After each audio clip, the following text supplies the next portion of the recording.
friends, this is the program Empire of Lies, where we discuss manipulation and disinformation in the Russian media. War Without End, why Solovyov convinces his audience that any ceasefire is a Western trap. In this segment, Vladimir Solovyov continues to shape the Russian audience's perception that any ceasefire with Ukraine and the West is not a chance for peace, but a deadly pause, supposedly desperately needed by Russia's former partners. On the one hand, he acknowledges that there are limits to the methods of waging war.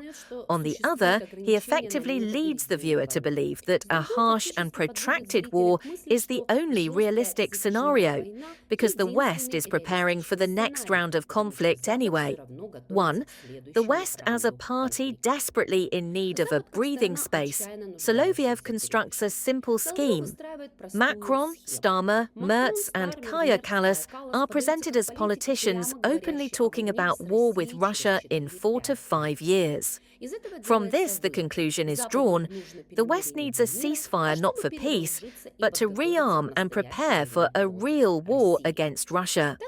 This creates a role reversal.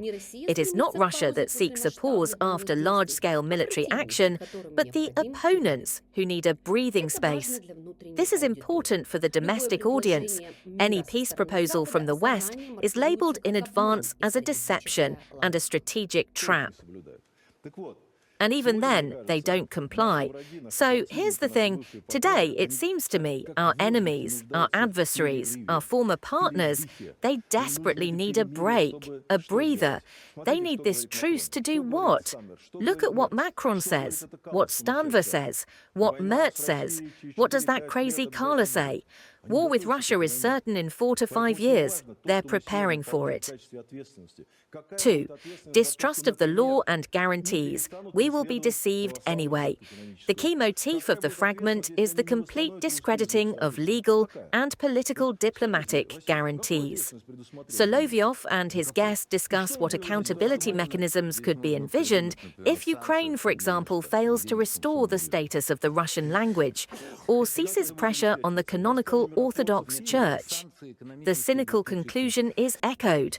What accountability? Any treaty will be violated anyway. European courts will never rule in Russia's favor. This line is reinforced by the example of the confiscation of Russian assets. Kaja Kallas allegedly directly states that European courts will not side with Moscow, and attempts are being made to shift responsibility for dividing up Russian money to Belgium and others. This creates a picture. International law is a fiction. Courts are an instrument of political vendetta. Therefore, the only source of justice is force. For the European reader, this is fundamentally important. Russian propaganda not only criticizes individual decisions, it denies the very possibility of legal regulation. 3. War as responsibility for Minsk and the eternal return of conflict. A special place is occupied by the attempt to rewrite the history of the Minsk agreements.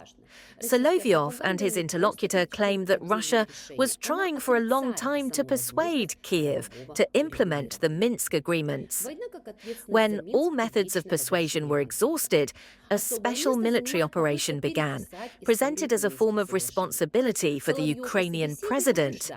In other words, the war is presented not as a violation of international law, but as punishment for failure to comply with the agreements. At the same time, the motif of the eternal return of the conflict is heard. A grandfather is remembered, who liberated Bakhmut and Donetsk 107 years ago. A fear is expressed that in 5 to 20 years, grandchildren will have to liberate the same territories again. This creates the feeling that geography is fixed. Conflict is inherent in the very configuration of space. Ending the war without final victory is merely a postponement of the next massacre. 4. Trump is a realist. Critics are enemies of peace. A separate section of the segment is devoted to defending American negotiator Witkoff and, indirectly, Trump himself. Solovyov quotes Donald Trump Jr., who accuses Witkoff's critics of "they have never negotiated successfully."